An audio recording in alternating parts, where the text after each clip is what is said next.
mental health is your mental wealth. You gotta look after yourself. This podcast creates a space for conversation around real experiences with mental health, trauma, violence, and or substance misuse. We have this conversation without labels, judgment, or pressure. Each guest's stories is their own, and sharing is always voluntary. The guests choose what to share and how much.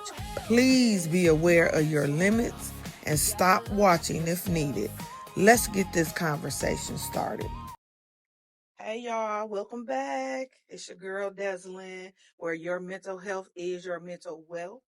I have a very special guest with me today, all the way from Texas. I have Mr. Nazir Bey.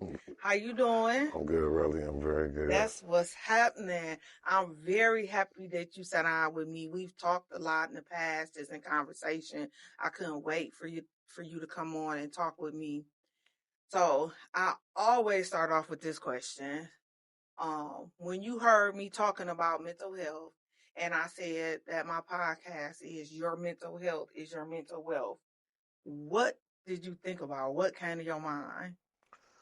I first wanted to celebrate you. That was the first thought of it, because for a person to bring that up, they had to come from a journey. And so in my book that I practice, it says a person can only reach their highest heights that has first reached the lowest depths.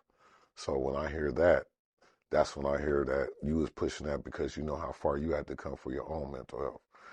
Yeah, I'm glad you highlighted that, and that is so true. And that is a big push of mine, the ending stigma around mental health and making people understand that without your mental health, nothing else is gonna work, Nothing. right? And my biggest thing, and in conversations, and I was more pleased too that you came on as a Black male and talking about it, because that's where I feel we lack. Do That's our you gap. agree? That's 100% our biggest gap. I know from personal experience in my journey, Mm-hmm. because we have to be clear in our journey Mm-hmm. about how much pain we was in, Mm-hmm. and during our time of pain, how much destruction, because when you in pain, the rule is hurt people hurt people. So if I was hurt for the first 35 years of my life, Mm-hmm. creating children, destruction, going to prison, doing all this stuff, then that means there was a plethora of bodies I left in my path. So correct. So here, I don't push people to talk about anything about their journey along the way. But one of the things that, if there's anything that you could share, because it seems like you're thriving now in that area, because you've talked about it. I've heard you talk about it. That's the reason that I asked you to be a guest on. Just hearing your conversation, we've been in other conversations. So is there anything that you would want to share to highlight that you feel is important that gets overlooked in our community, especially around Black males? So for Asiatic men, because I choose not to use the term black, Okay. because it comes from an etymology and a stigma. Okay. There's no difference in calling a person a nigga and a black person. It's just Oh, a language. okay. I So, learned something and from it's an you. adjective. So, Okay. so I'm a human first. All right. That's that All part. right. Thank you. So, with that being said, I learned that the biggest stigma from my own personal journey Right. in the depths of hell I had to bring myself out of. Uh, I'm a thriver, aka survivor Mm-hmm. of molestation and incest. Mm. And so putting that with mother that had mental issues, dad that had his own story of Mm-hmm. similar, coming from backwoods Texas in the 40s and 50s. Mm-hmm. Um, I got to start opening up myself and healing myself. And when I finally got some memories unlocked, it was devastating to my life, because I don't, for me personally, I didn't know I had shut and blacked out about 6 years of my life, where I literally had no memories. Wow. And it was Wow. based off of trauma. Right. Right. So when you did that, and you did you go seek help and from a what we call professionals, and I'm doing air quotes, or just seek some guidance to help you Nah, through it? from experience, I've talked to people that had healed, but there's a reason why it's professionals that we need in our lives. And the way I try to educate adults about it is, let's say you a cook and you have your own restaurant and a kitchen, and somebody's not a cook and they want to come in your kitchen and tell you how you need to do things better, or they want to learn how to cook. If they want to learn how to cook, you already being equipped. This is what you think of, this is what you function on. This is easy for you to teach them to produce. Right. If they want to tell you how to cook, now you're not going to be receptive, if at all, to that conversation. So when it comes to professionals and mental health, those are the people that spend all their days not playing video games, not worried about selfies. They thinking about the tools that they need to develop in their skills in their cooking kitchen to be able to help people cook mentally healthy meals. And that's the analogy I give them. I like that. I'm gonna steal that. Please. I'll be stealing from my guests because I learn when people come on. I Still learn a sharp and lot still. because that's a good way of putting it, because one of the stigmas is going to see a professional, right? I do understand. You And understand where that come from, though? what do you mean? The stigma on where that comes from is based off of a lot of us growing up with a religious background. They're telling us somebody coming out the sky to save us. Therefore, we can't take no accountability because somebody eventually, I don't care, the Mahdi, Jesus, somebody gonna save us. So we could just keep on doing and taking no personal accountability. And then eventually, when we get old, we can tell the youngsters how somebody gonna come save us after we done did all the bad shit. Right. And we tired of that. And I'm glad that you use that analogy, in a sense, because if I believe that there's a higher power and somebody, but they put people in place to help us, because obviously they're physically not here. That's obvious. I don't care what higher power that most of us serve and believe in, they're physically not here. Period. So they send people and put people in places to help us, right? I so much agree with that. I also feel that we get tied up with going to inadequate professionals. Do you agree with that? Well, that's part of the journey too. Okay. So once you make your first journey, I started my journey trying to save a marriage, my first marriage. Okay. And so through that, realizing that our first counselor wasn't healthy because he was a homosexual, and I remember feeling that energy, and I'm like, you can't tell me how to keep my woman if you don't like women anymore. You understand? And so we ended up getting another counselor, Billy Cunningham, Boulder, Colorado. I love him to this day. Total different European, a total different life experience. And so when he pulled me out the marriage counseling to make sure I got my personal, he had the tools that, Nazir, that's not cognitive thinking. You're telling me that if you make $100,000 a year and you're wearing a certain color in a certain neighborhood, that you're willing to go to prison because somebody called you a name? Men shouldn't act emotionally like that. And when I thought about it cognitively, yes. My instinct taught me different, though. Right. So I want to challenge you on something, I'm listening. because when the example you gave, that your experience is totally right, and for you, I think that it's not about whether he's talking about a man or a woman. I think it is more of a healthy relationship.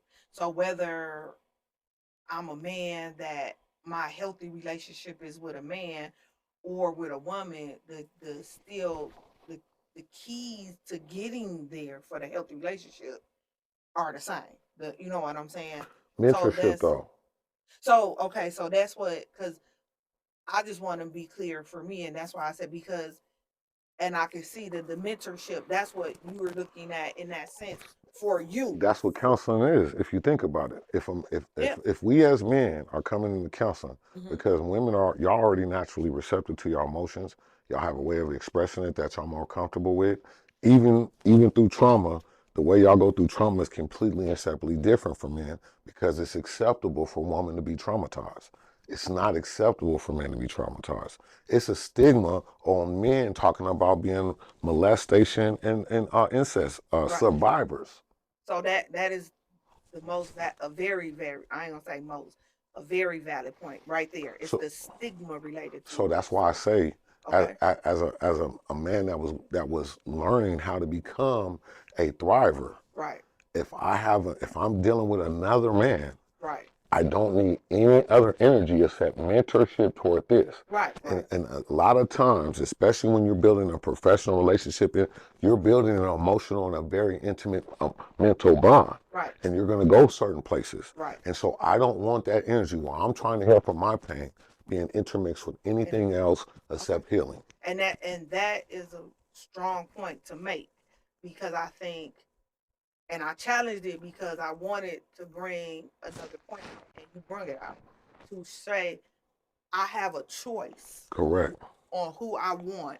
It's not because of whatever I know what I need. Correct. To help me heal or get to a better place. And I don't want that one. So to have the choice, and that's a part of a stigma too, because a lot of people probably would have went in there, learned whatever they learned, and we have our own values, morals, our own biases, our own thought processes, where we have a preference that we want. And if that's not a preference that I choose to have to help me, and you said it very clearly. So again, that all adds to the stigma. And let's take it. Go ahead. And my apologies. Go ahead. Let's take it a step further. Mm-hmm. In the context when men, especially that are traumatized, that are going to a place where they're going to express it for the first time, they need to deal with men that have survived that similar trauma. That's why we say it takes a village to raise a child. And so that child is that man. And that village is going to take is men that's experienced that. That's why it takes men to do certain things. And how do I know that? Is because when I was going through my mental health aspect, I was in a relationship with a woman that was choosing to go through her mental health aspect. The issue is she chose to have a man help her, heterosexual, married, and all that. And so when we got involved in dual counseling, we could see the energy change. And she didn't even realize later that because he might have been attracted to her in certain ways, he wasn't giving her the unfiltered response professionally because he's a man. He's around her naturally. He's getting intimate bonding with her. So it became a conflict, because if we're talking about mental health, there's a bond that you're going to form with those who's sent. So if I'm dealing with a woman of opposite sex, single, she's attractive, and we keep on talking about my intimate sexual, there's going to be a bond there eventually. And if it's inappropriate or it's unbalanced, it's going to affect my counseling. So therefore, and this is the biggest thing, we got to be taken outside of our box. And a lot of times when we go to mental health, we go seek somebody that's going to keep us in the back and confirm all the bullshit. We already got a friend that we could call that's going to tell us, you're right and perfect. We need somebody that's going to pull us out that box. And I'm glad you said that, because that is when I said a lot of inadequate therapists and mental health professionals that won't challenge, and won't take you out the box. I've experienced, like a lot of the clients when I first started working with them, like I'm that challenger, Period. right? And she is one of my favorites. Like and she'll always say, because I said, you are very manipulative, and I usually don't use that term because that could be traumatizing in a sense. We don't really know what it is, and we don't even know we're doing it sometimes. Facts. And she didn't know what the word meant, and she kept coming to my office every day. I said, you're going to figure it out. And I kept challenging her. But now, like, even to this day, she'll call on me for support. I have a whole work number. That's what's given out on my platform. And she still calls on me on a good day, a bad day, or her worst day. Because I'm not going to give her fluff. Period. I'm going to hold her accountable. And that's what I really want. Mental progress is what you're going to help her with. And that's another thing that stigmatizes it. Because when we look for help, and you correct me or challenge, or like you said, when we're looking for help, we want that structure and that challenge. Because obviously we're not thinking correctly. Correct. And you said it. I could call my friend. I always tell the story. I got two best friends that both of them are like my sisters. One I've been friends with since I was about 9 or 10, and the other one since I was about 18. To this day, one of them I could call and say, girl, whoop-de-woo, and she like, come on, I got the hammer. We about to break windows. We about to do Whatever. this. It's ride or die. I have Right or another wrong. friend that's gonna ride with me, but she gonna say, wait a Hold minute on. now. Let's make this make sense. Cognitive. Let's not do this. It's that part. You got too much to lose, or Period. you this, you that, right? We be knowing those. So like you said, we know we got that friend we could call that store. They ain't gonna ask no questions. They're Black gonna ride with mask. you. They're not even gonna hold you accountable. And I'm not like, I need my friend to ride with me, but I need that accountability. See, and that's what we deal with the seasons, reasons, and lifetime. Okay. So I started realizing a couple things when I got mentally healthy. That I don't necessarily exchange good energy with men that weren't raised by men. Okay. All right? I don't have a necessarily good relationship with women that weren't raised by their fathers. Okay. Because I don't do good with emotional accountability. When a woman starts crying about certain things, and I got 8 older sisters, and I know how a bitch will manipulate when she crying, be lying like a motherfucker. So I have a trick on that. Yes, you know exactly what the fuck I'm talking about. You know what I'm talking about. Y'all, we keep it 100 on here. 100. I don't want to offend nobody, I but that was apologize. 100. I apologize. I got 8 older sisters. I say bitch in a good way, all right? Because they my bitch. That's my sister. I love her. So, and so in that aspect, the biggest thing for me when I'm dealing with my mental health, I can talk about directly telling my oldest sister that when she was 25 or 26, what her best friend came and did to me when I was 5 or 6. And my first sexual experience is a woman sitting on my face telling me that lick that wasn't clean. Right. Let's take it a step further. I'm 8 or 9 years old. This woman spends the night over my mom's house. She used to play with my dick in front of my mom and sisters. Oh, it wasn't no big deal. Right? Okay. I know several thousand men. Right. That when they got 18 or 19, they fucked their mom's friends. Okay. Several thousand men nationwide. It became like a rite of passage, just like most men. And I tell all the men, if you had a babysitter when you was young and you got pussy, which 85% of us did, and she was 10 years or older than you, you are a molestation victim. And it doesn't get looked at like that because you're a man and it's a woman doing it. So it's goes back to the stigma of being vulnerable to say, hey, she did this to me. And I can remember a court case years ago where a man had stated these 2 women raped him. The judge, the prosecutor, everybody is like, you can't get raped. And what they were trying to say is because he had an erection. That he was turned on. But scientifically, we're born with those nerves. And we're born with them. So babies are born and have an erection and don't know it. It's a nerve.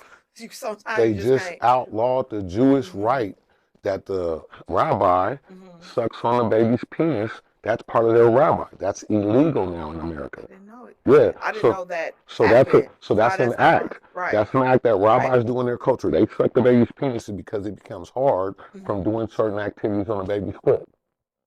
So, hence again, it's the stigma around, and that's why I want to raise it with men to stand up and say, be able to start thriving in their mental wellness and their mental health. It's not going to be the men for you though. So let me give you some insight on that. I know about 10 men, and this is a conversation, especially my liberal women need to understand. Okay. I'm doing 10 years or 20 years. I did 10 years for 2 pounds of marijuana in Colorado. Okay. I'm on a level 5 yard. I'm nephew to all the OGs because I like fighting Aryans. Okay. So I'm putting law down. And so I remember an OG named Clarence Moses Hill was walking me on the yard, stereotypical old school brother with the glasses. And he was telling me about his experience when he first became violent and about the abortion that his woman had had. OG Derek Martinell, his son is an NFL Super Bowl. He played for the Packers here, matter of fact. So his dad is doing triple life because, according to him, his baby mom had a abortion, and it snapped him, and he went and bashed people's heads in with a golf club for 2 days. Oh, Jesus. We're having this conversation around these 3 men. Mm-hmm. They're educating me because I can personally remember the most violent. I'm not a shooter. Right. But the most violent I was ever is when I was a teenager and an older woman had an abortion and told me she couldn't have my kid, and I tried to bless in Planned Parenthood and stop her, and they did all this shit, and I remember I blacked out that summer. All I know was fight, shoot, and kill that summer. Okay. As I'm walking, Mm-hmm. scale board, 4 on 4 teams, so 8 convicted serial killers Mm-hmm. with the 3 that was already talking, Mm-hmm. all have a conversation. And this is step 1 of what women need to hear. Okay. My body, my choice Mm-hmm. has to include the men, because I have scientific evidence now Mm-hmm. that out of the 13 men that was in this conversation, I'm the one that wasn't a serial murderer, all right? And all of them, before they got into their serial murder spree, they got them locked in, they're women that had abortions a week before. Mm. All of them. Okay. So we're not thinking about, so women can understand as a person that's been on the other side of abortion, Mm-hmm. how that affects this woman. Don't think I'm good enough to have a baby by her, Mm-hmm. my self-worth, my economic situation, and my mental health and my spirituality. Okay. It snaps a man. Second part of that is most men that's working through their molestation or whatever, Mm-hmm. they've had a homosexual experience. And so some of the men that I was talking about had other men that had killed their women, right? Mm-hmm. And so I can name 5 men that I know that killed their women by their hands. I talked to 3 of them. Mm-hmm. And 3 of them, after this conversation I had with these serial killers, all said that that's what got their women killed. They got into an argument, and she said, that's why your uncle did such and such. And as a square, never having no issues, he blacked out and murdered his wife. So they use the information to victimize them or to weaponize Because them. women need to understand when it comes to men's emotional issues, a woman's mouth that is loose is way more violent than a man's hands. Okay. So I can agree. And I want to add, that's a two-way street. Facts. Because there's men that use those same traumas because it's not as stigmatized for a woman to be vulnerable and share things. And men will use that. That's how a lot of um that's a whole nother topic. But they will weaponize it in a relationship. 2 ways. If a man's using that, Mm-hmm. what it's doing is you're making him hold the mirror up. Mm-hmm. And so from my experience, what I know, Mm-hmm. he don't want to admit to you that he's in the exact same situation. So when you're dealing with that shit, he got to whoop you to make you feel worse about him not dealing with him. Right. So that should be an understanding that women need to understand. First of all, I'm not excusing that. No. So, no, I agree. But now, for this purpose of everything in our mental health, this has to become more of a common conversation because people aren't in a space that you're in. They have not worked through and have now began thriving in that space and took enough time to look in the mirror and learn themselves, and vice versa. It's a lot of women, so we're men, but we have to start somewhere with this conversation because that's some valuable information you said as far as looking in the mirror. But how can I look in the mirror when I don't want to be vulnerable? So 2 things I'm gonna tell you. You get to travel as much as I do. And so one thing that I tell people that travel a lot and get to get out their cage, their home state, I tell them the universal mind is alive. What we on right here, it's 10, 20 of us doing this nationwide at this moment because the universal mind is alive. And we are healing as a community, as a people. We are waking up, regardless of how you feel about the current president, this term or his last, he make you look at yourself and say, what the fuck I want to do with my life. Period. Right. That's what I love about him. Okay. You dig what I'm saying? So at this point in our stage right now, if you're I don't care where I'm at, in Texas, Cali, Dago, wherever. Right. It's a certain amount of group, all the black sheeps, all the weirdos, all the people that, the teenage parents, all of us that got judged young, that did all the mistakes. Right. This is our time. We're the weirdos. And that's why the Most High set us aside so we could witness the world go crazy. Okay. And go through the craziness and then don't take it personal and understand. And we get to be a light now and say, listen, if I help my scumbag ass accountable for all the fuck shit I did to myself, Right. and I forgave myself, which is the first step. That part. I forgave myself. Right. I cried. I blessed my own lip. Right. I had to go through it. Right. I forgave myself, and then I forgave others from an apology I shall never get. Right. Because that's the most empowering thing. Once you let that shit go, you can go off. Right. You can go off now. And you're on, but you need to understand, now you're attuning for it. Because now people that don't want to deal with their shit, you irritate their soul. Right. Even in your own family. The black sheep is here to break the generational curses. And that's what we need to understand. That would, yeah, we do. We have to start taking the lead. Taking the lead. We have to start, and you said a very, very powerful thing. I have to forgive myself. First. Hold myself accountable. I tell people that I work with all the time, you know, that's how people weaponize you. I hear people say, every time I go in my mama's house, she move her purse. Well, did you used to steal out her purse? Well, of course she gonna move it. We gotta reteach them, but we gotta reteach ourselves. Period.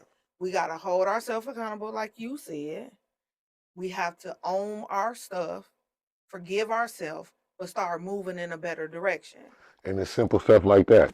The individual take out of his purse, mama's purse, tell him a couple of times when he go over there, he might not have it, but have his mom start watching him go over there and throw a couple bills in that purse.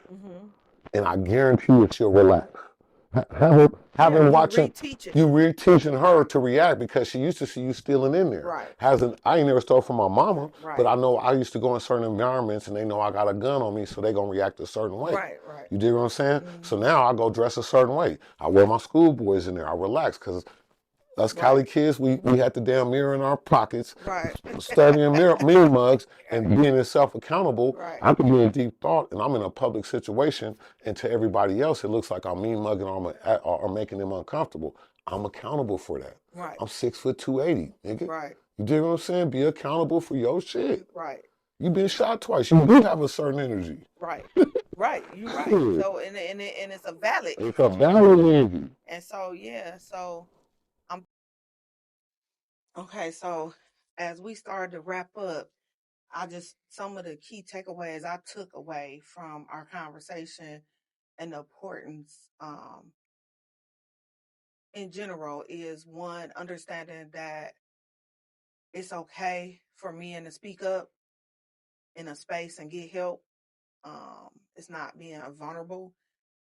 We are in a vulnerable space when we start dealing with it. However, it doesn't make you weak to speak up and talk about it. And that is kind of holding a lot of people back in that space. That's a key takeaway for me. Also, understanding the difference between even what a woman needs and a man needs in the healing space. Do you agree with that? Or I do. In the organic aspect, it's going to take women, especially like yourself, the matriarchs of families, to really talk to the women that are not matriarchs and get them to understand that whenever a man, because every man opens up to a woman he loves at some point, it's the way he's received.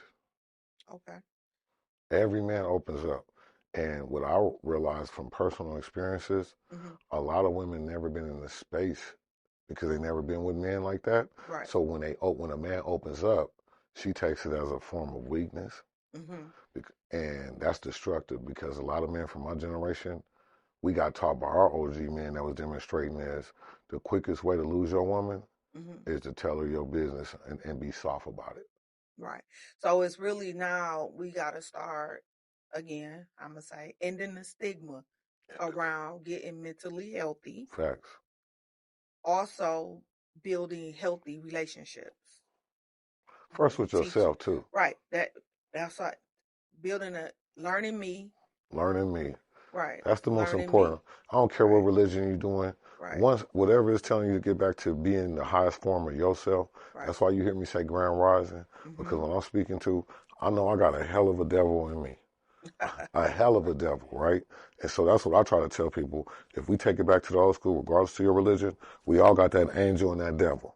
And Mm-hmm. sometimes what we don't understand is that devil, we've learned how to play games with him, right? Right. And where we get fucked up at in life is where our devils start playing well with other people and we think that's love. Just because our devils play together Right. well, that don't mean that's love. And that part. So I That always part. get people to, we gotta ask that, what is love to you? Hmm. And we do gotta heal. I mean, I don't see Heal it any other kind of way, and I do think that's contributing to so much that's going on across. across the board. Right. So I'm gonna give myself a shameless plug as far as we're doing the Dear Milwaukee campaign, and what it's promoting is saying, hey, we're not gonna be able to stop nothing until we start healing. Period. And I'm messing so with that. I'm grateful and proud to say that it's taken a road of its own, because I've been invited to a whole nother state. And it's almost like I'm getting more love from other states and other people. That's how I go. Yeah. So I've been invited to bring that to Here. them. And now they want to do their city and do the same thing. And they The want to universal join, mind is right, waking up. join forces. So again, I um I thank you for being here. I thank you for sharing your story, because your story is somebody else's story. It's somebody Facts. else's journey. You gave them opportunity to have a voice and know it's okay. And you see someone that's now thriving. And I want to leave. I want to leave Go, you with this. yeah. I, I've watched over the last 20 years I've been home Mm-hmm. things that I knew were destructive for our community Mm-hmm. because we have allowed everything to come into our community and represent it first for everybody else. Mm-hmm. So I want to be clear.